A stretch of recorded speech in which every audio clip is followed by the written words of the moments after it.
Assalamualaikum warahmatullahi wabarakatuh. Jumpa lagi di channel saya ya. Oke, kali ini saya akan memberikan tutorial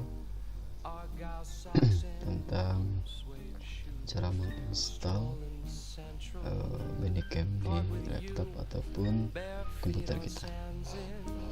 Oke, caranya kalau saya ambil aplikasinya, kita simpan di mana, kemudian kita klik 2 kali, lalu kita pilih bahasanya kita mau bahasa apa. Oke,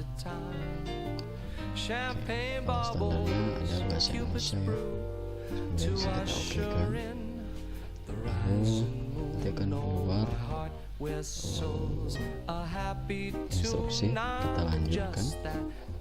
Lalu di sini ada peraturan, ada lisensi yang dari Bandicame itu sendiri, lalu kita pilih saya setuju. Maka di sini sudah ada yang ketentuan, jadi ini tidak usah kita lalu kita lanjut. Maka kita cari, kita mau nyimpan instalan Bandicame-nya di mana. Kalau di sini installnya di C, lalu di folder program file senang, lalu install.